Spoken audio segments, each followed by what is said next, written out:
It's complicated.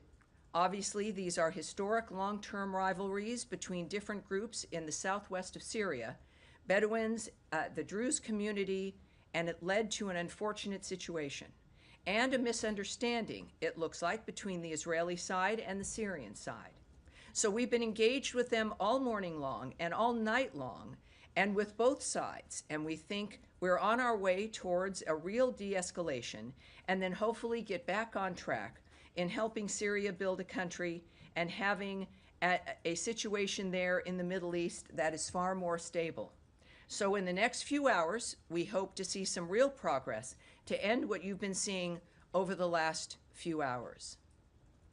Turning to our transatlantic partnerships, Secretary Rubio met yesterday with Italian Foreign Minister Antonio Tajani to coordinate next steps on the Israeli-Iran ceasefire, reaffirm our joint resolve on Ukraine, and address shared challenges posed by China and developments in Latin America. In the Western Hemisphere, Deputy Secretary Christopher Landau met Monday with Haitian Prime Minister Phil Amé to discuss the urgent need to restore security, stability, and constitutional order in Haiti. He underscored continued U.S. support for the multinational security support mission. Looking to the Indo-Pacific, President Trump has announced the composition of the presidential delegation that is traveling to the World Expo in Osaka, Japan on U.S. National Day, which is tomorrow, Thursday, July 19th, 2025. The delegation is led by Secretary of the Treasury Scott Bessent and includes Deputy Secretary of State Christopher Landau, a busy man. Since the expo opened on April 13th, nearly 1 million guests have visited the USA Pavilion, and we expect over 2 million visitors over the duration of the expo. The USA Pavilion serves a unique convening place for American companies to connect with potential customers and drive American prosperity. This event, along with our recent engagements with the Quad and ASEAN, reaffirms that U.S. leadership in the Indo-Pacific is enduring, strategic, and producing real results. So that is my opening here on this Wednesday. I will now happily, most of the time, take your questions. Daphne. Thank you. Just to follow up on what the Secretary said earlier on Syria, Yes. What is it that the U.S. is hoping to see in the next few hours? Well, certainly an end to the conflict, an end to the nature of the violence that is happening, an Israeli withdrawal, a Syrian government withdrawal from the area as well. And has the U.S. asked Israel to halt strikes on Syria? I cannot speak to specific conversations or the exchanges diplomatically, but I can say that, let me see, there's a few things that might give us a sense here of what's happening. We are calling on the Syrian government to, in fact, withdraw their military in order to enable all sides to de-escalate and find a path forward. And I think that that's obviously the goal because of the nature of what's happened and the Secretary's phrasing that this was a misunderstanding.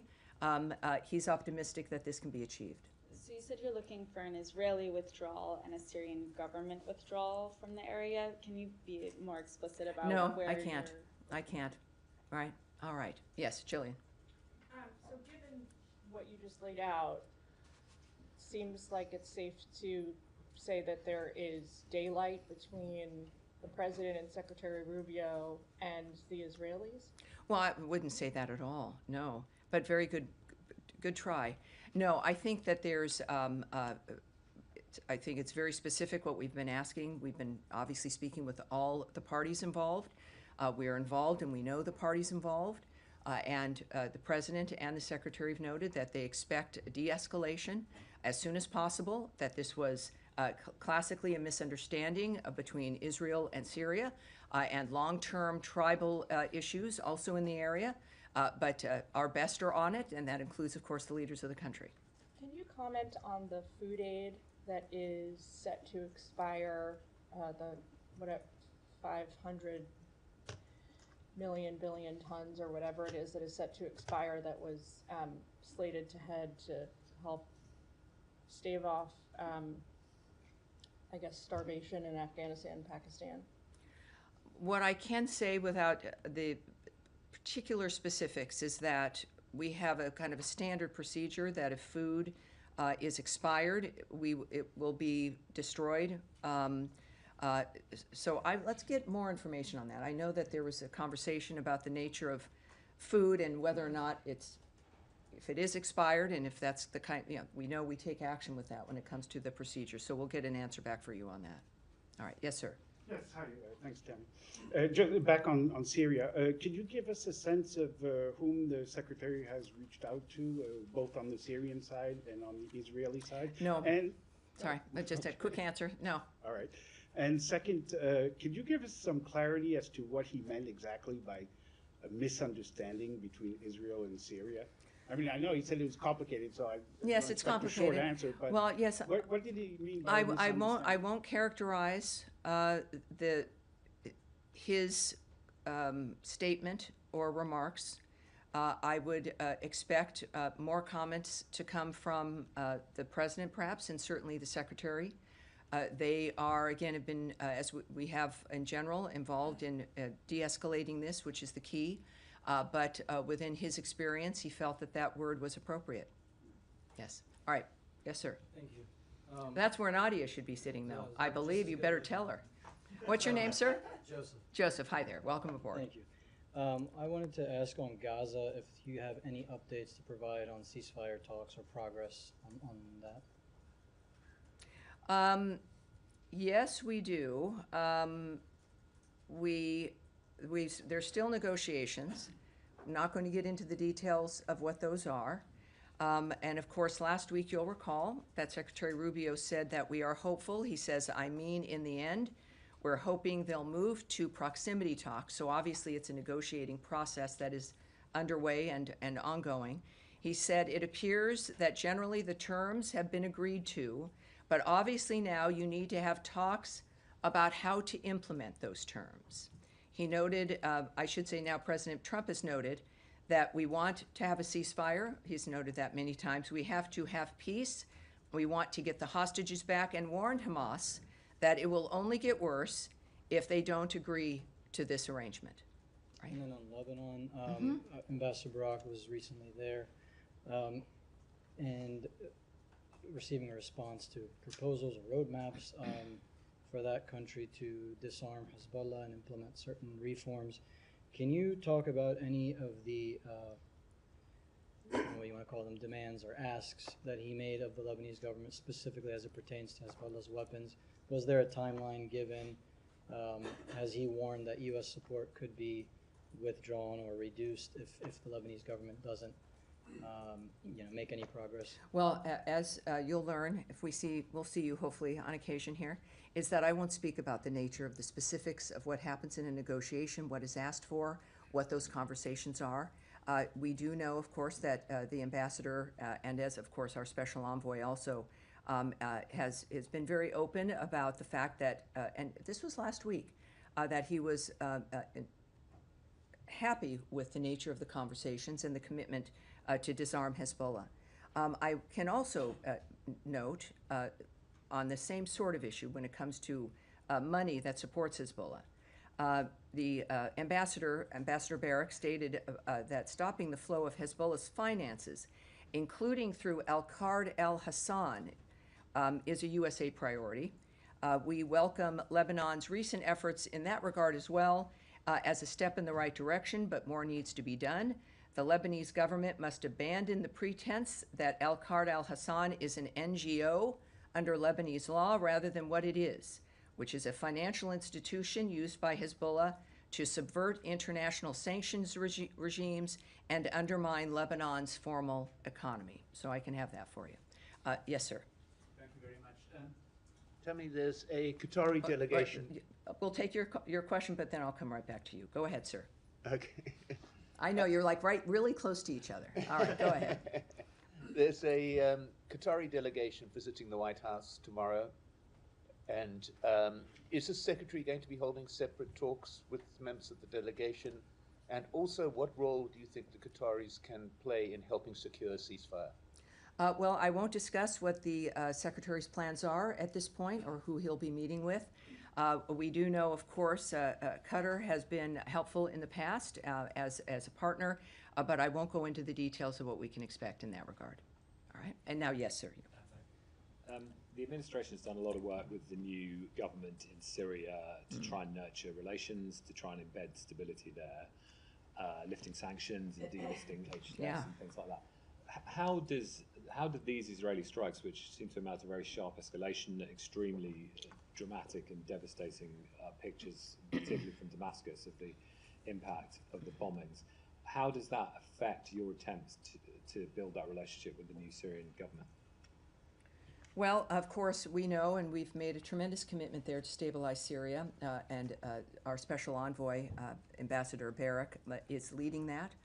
And of course, we know of that escalation. Clearly, we've been involved in addressing it.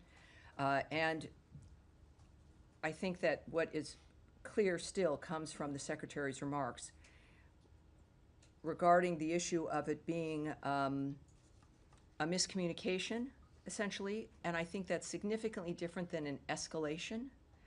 But I would wait for us to hear from the Secretary and the President as today unfolds. But neither of them had indicated that this seemed to be a dynamic that indicated something that could not be resolved. Their comments certainly indicated that they expected it to be and hoped it to be, and indicated even, again, for within the next few hours could be facilitated. Also about that, though, we do understand that the Israeli forces intervened to protect the Druze. So that is something we can confirm to you. But obviously, I think the comments of the Secretary speak for themselves. One more. Yes. Just on one other issue is the ambassador, Mike Huckabee, the ambassador to Israel, appeared in the court hearing for Prime Minister Netanyahu's corruption trial today. I'm just trying to understand what part of the U.S. national interest is served by doing that. Well, we obviously support Israel. They are an ally and a partner. I won't characterize, as I don't anyone, their position or the actions they might take, but it would appear that the ambassador was exhibiting his support for Netanyahu. But against the judicial system, I mean, is this an expression of Well, distrust? I don't. I know that our inclination sometimes is to look into like the broader issues that we're all working on, but I would not suggest that someone attending to support someone facing a situation as some kind of a larger commentary about a judicial system or a country or anything beyond showing support for someone that they know or a friend. Yes, sir. Thank you so much. On the Syria, the Secretary obviously said that he had been in discussions all morning and night. Were you given advance warning that Israel was going to strike Damascus? Not that I'm aware of. I think that the reaction of the President and Secretary of State indicate that we're reacting as we should when it comes to seeing something that was unexpected and could be resolved. And then their comments today indicated that that was the response and what they expect to have happen, which they've obviously conveyed to the parties involved. And then just quickly, back to Ambassador Huckabee. Yesterday he issued quite a stern tweet calling the killing of a young American in the West Bank a terrorist act. Is that a reflection of a broader State Department viewpoint that the killing of Saif Musab Well, was a terrorist again, act? and welcome back, by the way. So it you. says thank you. I'm, again, not going to characterize anyone's comments. I think that we've been clear. I can, of course, expand a little bit on our position in this regard.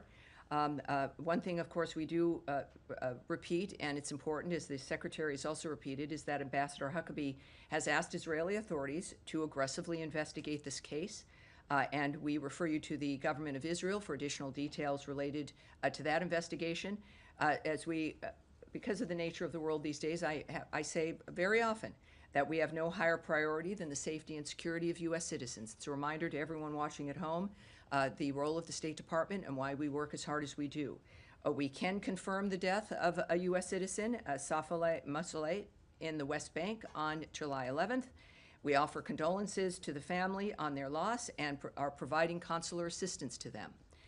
We are greatly concerned when any U.S. citizen is harmed overseas, wherever that may be. The United States calls for accountability in all cases where U.S. citizens are harmed abroad. All right. Yes, ma'am. Thank you so much, Tammy. Secretary Rubio has taken a lot of ownership of, if not pride, in the reorganization of the State Department, which, as you well know, resulted in the layoffs of over 1,300 employees last week. Do you know, does the Secretary plan to address the workforce directly about this?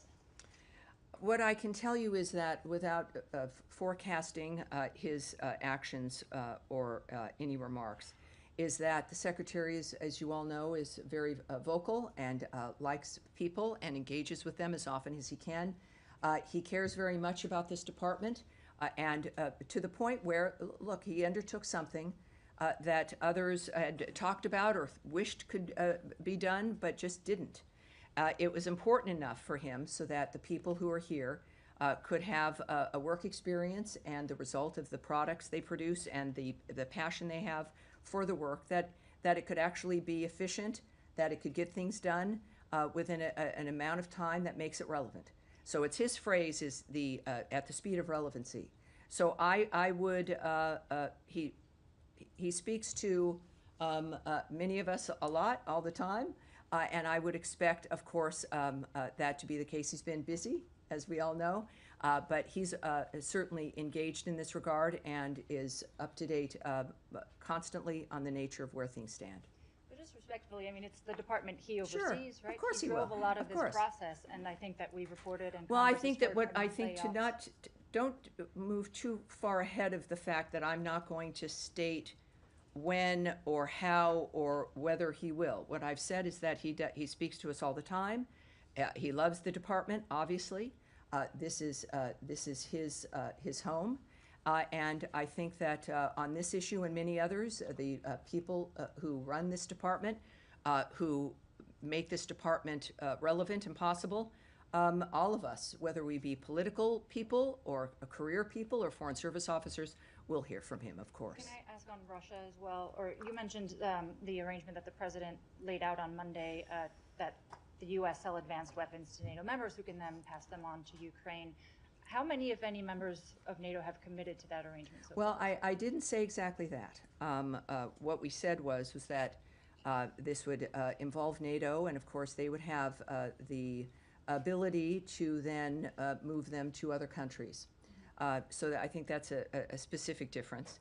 And I will not discuss certainly whatever we may or may not have negotiated or diplomatic discussions, and certainly far from being able to discuss what NATO leadership may be talking about. Okay, one last question just on the 50-day timeline now for Russia. Have you gotten any indication from your Russian counterparts that there's an interest in a diplomatic solution? I would say that referring back to President Trump's remarks probably gives us the most immediate sense of whether or not he views things as being positive or if he's happy with what Vladimir Putin has been doing. And of course, we've heard from him that he's not happy, is how I'll characterize it, that he's not impressed with the nature of how things have moved forward. And that's what we rely on. We hear, because he's a transparent man, the nature of his attitude about conversations and his assessment as the leader of the free world, of the entire world effectively, that he's not happy. And I think his current actions of taking a path in order to provide Ukraine with more defensive weapons is an indication of that. But I've said before that while he is a diplomat and is forever optimistic about diplomacy, he's also a realist. And the world has seen, as Iran has seen, and now with these new actions by the president, that Russia is seeing that he's a patient man, but not at the expense of his vision and making that happen. All right, yes? Tammy, following up on the American killed in the West Bank, are there any circumstances in which the U.S. would open its own independent investigation into his murder? Well, first of all, we again know that Israel is investigating. We've urged them to do an investigation aggressively and to finalize that investigation so that we all know what has occurred. I'm not going to speculate on what may or may not happen once that investigation is complete, but we need to wait and let them do that and find out what they ascertain. And then one on the reorg, there's been some criticism that these cuts and these changes actually run counter to the administration's priorities of making America safer, stronger, more prosperous. What do you say to those? Obviously, critiques? that's wrong. That's wrong. We've done these things because it's not just having the vision, but knowing how we need to have that vision implemented. I've said from the very start, and I understand why it comes back. This idea that an existing structure that's large is the only thing that will work, or it's large because it does work. The opposite was true. It became large and began to lose its way and became ineffectual. Bureaucratically, it's such a largesse there that things really couldn't get done. Not the fault of the people who were in those seats, but the structure itself. So you can look at a giant building that can't get anything done because of the bureaucracy and the number of offices and the duplications, and it was not working. To cut something down, to have fewer people, to have fewer offices is not necessarily, and certainly in this case at all, true.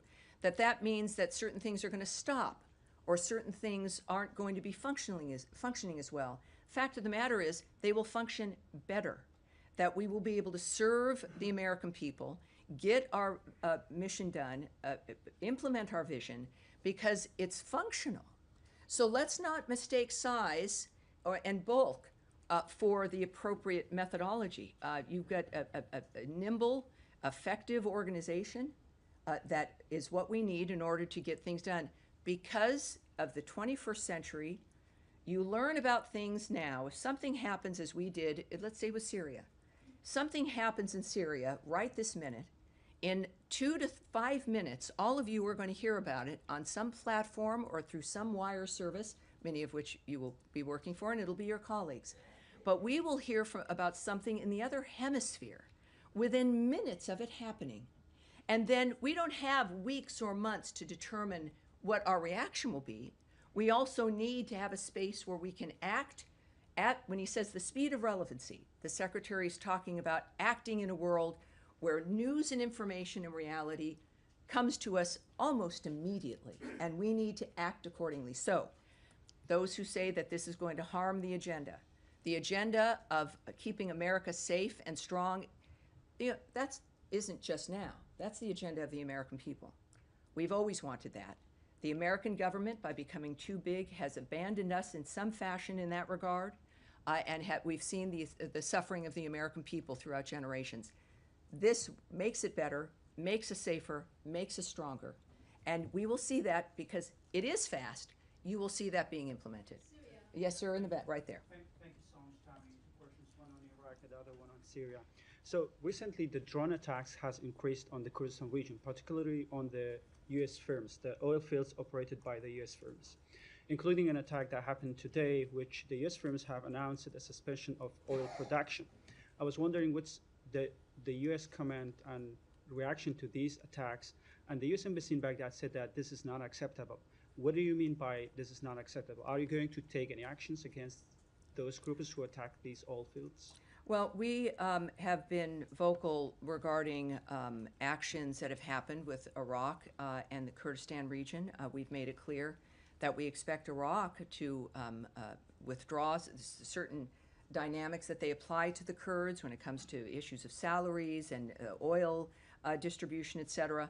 And of course, these kinds of attacks in the Kurdistan region of Iraq are unacceptable. We've expressed our dismay and our problem with them, and that's what I can report to you at this point. All right. Second One question more. One more. On Syria, you said that you confirmed that Israel intervened to protect the rights of Druze in Syria. Well, I said they were to protect the Druze. I did not say the rights of, But yes, Yeah. So- that's what we understand is what Israel was doing, yes. So I'm going to ask a question Yes, all about right. the US beyond that. So do you think the absence of the comprehensive political solution in Syria, one that safeguards the rights of minority groups like Kurds and Druze, has impacted the situation like that? We've heard Ambassador Barak said that the US does not support federalism in Syria. So how should the minority groups like Kurds and Druze feel safe to integrate within a government which they go and insult their dignity? Well, obviously, this has been very fast-moving. It's been made very clear there through our support with Ambassador Barak, what our intentions are. We've understood that the results have to be, you can put your hand down, sir, thank you, that the results have to be described. People there in Syria have to see results, especially regarding the infrastructure. At the same time, this is a new fluid dynamic. And this is where I think when we talk about misunderstandings, how the communication between friends, new neighbors, partners, we have to be able to act quickly if there is a misunderstanding, if certain situations occur. And this is what is very impressive here about what I've been watching over the hours while this unfolded, is the immediate involvement of the president himself, of the Secretary of State, in public, discussing it, having statements be out, making it clear to as much as they can what their commitment is to this situation, to de-escalate. What is the position of the United States? That's what when we talk about being at the speed of relevancy. That is what can matter in this situation in a region that has been in a very tough spot for a very long time. The president has discussed this. So I think that the Syrians, the people there, the Israelis, the Syrian government, the region, know now that people are home here, that the United States is engaged, that we are involved in a committed way, that President Trump cares about each aspect. And certainly, of course, we've heard from the Special Envoy Barak, in addition to the nation's leadership.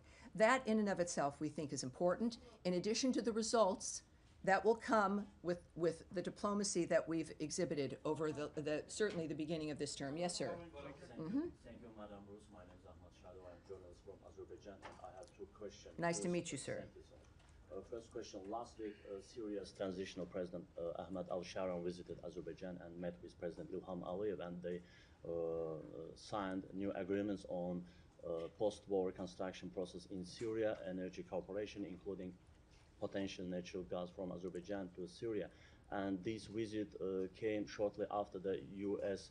Decided to temporarily ease several sanctions on Syria to allow humanitarian aid and reconstruction efforts. But some Iranian media outlets sharply criticized this visit of Ahmad al-Sharan to Baku and warning that the cooperation between Azerbaijan and Syria threatens Iran's regional influence. How does the U.S. State Department assess the growing cooperation between Azerbaijan and Syria? What does Washington have concern about how this might affect regional dynamics in Middle East? All right, well, there's many things I heard there, and I would like us to take that back, but I will say a few things to what you've remarked on, but let's make sure that we kind of are able to address a lot. As you've noted, of course, part of our commitment to Syria is waiving the sanctions so that we can get investment, so that we can get things built, so that speaking specifically about infrastructure when it comes to gas, when it comes to energy and electricity, et cetera. That is at the very least that a new government should be able to provide its people. There's an interest clearly in the stability of Syria throughout that region for the United States, for the world, right? So that we know that there's a multitude of interests. Obviously, we want the region to be involved, and the details of which I won't discuss when it comes to the nature of what the secretary might be involved in and each piece of that. But we do know that it's important that we, as we've acted very quickly to change the dynamic that was under Assad with Syria, so that the Syrian people, all of them, from all tribes, all regions, are able to enjoy life again after a period where they haven't been able to. Yes, go ahead. Can I ask on GHF, at least 20 Palestinians were killed today at an aid distribution site run by GHF in what the US-backed group said was a crowd surge instigated by armed agitators. Does the State Department have any comments on this, and would you expect any sort of investigation into this incident? Yes, I do have a remark for you. I know you don't look like I might. You're looking a little. Don't be forlorn. No, We do. What I will say also, while I'm here in this space, is that we are now at 76 million meals to date have been distributed to the region. So I think that's important to address. So this is regarding the 20 killed, as you have noted. GHF itself has issued a statement, which I will provide for you here. We have credible reason to believe that elements within the crowd, armed and affiliated with Hamas, deliberately fomented the unrest. GHF has also reported a troubling pattern of unknown actors circulating false messages about GHF aid site openings, which contributes to incidents like the deaths on July 16th. GHF is committed, is obviously being transparent, is to be commended for that, about this incident, which also resulted in the injury of an American GHF employee, and we refer you to GHF for more information. All right. Yes. And did you did you have a question, Matt Lee? Wait. Okay. You just read a GHF statement. Yes, What's I did. What's the State Yes, I Department's did. view? Well, I read statements from a number of places and situations that are involved in the dynamic of what it is that's being asked about. For more information, I then refer you I refer you to groups. I've referred you to GHF multiple times. So if it's a group that's involved in something that's made a statement, it's worth hearing. Right. How you handle that statement is up to you. I did not say how you should report on that or what you would ask next. But does that mean that the State Department doesn't really have anything? It means that I've read a statement, Matt Lee. I've read a statement about a group that was being asked about, and they made a statement, and I shared it with everyone here. Jillian, did you have something? No. All right, and we'll go right here. Thanks, Tammy. Two Yes, questions for you. Number one on Syria. As Tom mentioned earlier, it's an immense amount of political capital that's been involved in propping up al-Sharaa and giving the government legitimacy. I would move you off the phrase "propped up." This is an active group of people. We are active, serious people trying to make this situation work. Propping up. I would just wave you off that phrase. Duly noted. I think supporting and being vocal about that and helping, sure. One of the commitments given in return was the protection of the minority communities there. This is now the second massacre of minorities, first the Alawites, now the Druze. What is the message being sent to the Syrian government in terms of their own commitments? Well, this is essentially alluded to before when we discussed this, is that part of the problem in the beginning of something like this that has been dealing with a whole host of horrible situations for generations, a new situation, a situation that's fluid, also in a region that has been in constant trouble with constant tribal issues, long-standing tribal issues, where there's a chance to change an environment. And the reaction to the things that will occur, we never expect in any dynamic, including this situation or other dynamics that we're dealing with in the Middle East or elsewhere, where because we have an idea or something new is being implemented or that we're present and that we're working on something, it doesn't mean it's going to be a utopia immediately. You have to recognize that these are things that might occur, be prepared to address them if and when they do, and after the fact, find out, yes, what occurred, what needs to change. I know, of course, that it's not just about stopping an event or dealing with things in a static manner, but each dynamic moves us along in finding out what the challenges are and how to fix that.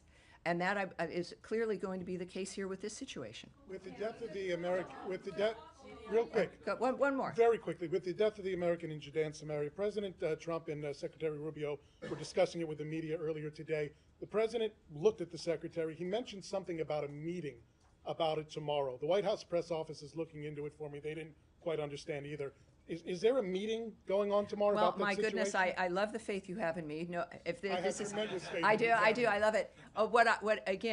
Which is a very exciting time to be doing this kind of job, and also when it comes to a president like President Trump, and our discussions about the speed with which things happen all the time. This is one of those cases. Decisions are made in the moment with the President of the United States. I wasn't there. I'm with the State Department. So obviously I would say the White House will have answers for you. We'll be able to answer your questions.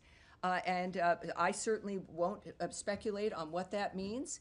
But what I can tell you is when the President and others in the White House say something's going to happen, it does.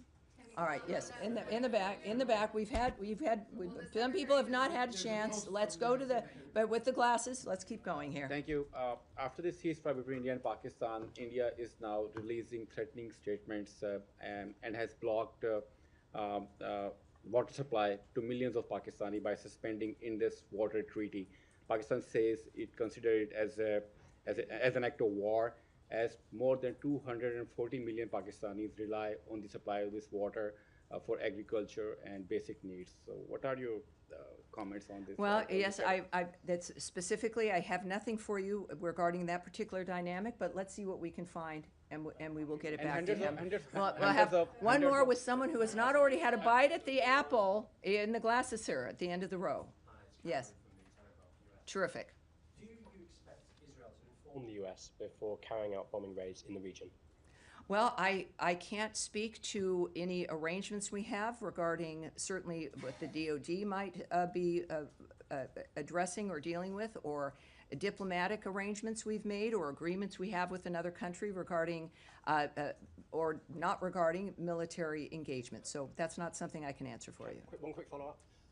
Relating to British relations, the State Department revoked the visa of British rapper Bob Vylan after he I'm sorry, with that, say the name again, sir, I'm sorry. Bob Vylan. Yes, of course. After he chanted death to the IDF at Glastonbury. An Irish rap group called Kneecap is facing terror charges in the UK for shouting up Hamas, up Hezbollah during a concert while draped in a Hamas flag. The group has a US tour planned for this summer. Will the State Department also consider revoking their visas? Well, again, I won't speculate on a decision that's going to be made by our consular services here and the rules that are involved, regardless of what you may think we would do. But I'm not going to project or get ahead of my skis when it comes to speculating on what might occur. All right, and you've had your hand up all day. You will be our last question. I'm sorry, everyone, but I'll be back tomorrow. It'll be fun to do one day right after the next. Yes, ma'am. Thank you. I just want to follow up on Syria. You said that Israeli forces intervened to protect the Druze community. But today, an Israeli strike actually struck near the presidential palace in Syria's capital, Damascus, and Israel also targeted Syrian military headquarters in the city. Does the U.S. consider the Syrian presidential palace and the military headquarters as a legitimate military target for Israel? And do you believe that the Syrian government, whose leader, by the way, has met with the President Trump and praised by him, poses a threat to Israel? Well, obviously, those are not going to be. There's a lot of speculation there. I'm not going to comment on whether or not Israel and how they make their decisions about what it is they feel the need to do. We understand, again, that they intervened to protect the Druze. The steps of what that meant to them, I can't speak to. You could, of course, ask the Israeli government. But we are involved, clearly, in the framework of stopping this and de-escalating. And we will no doubt have more answers as the days go on. And that will be it. That will be it. That's it for today. Thank you, everyone. All right. I'll see you tomorrow. The regular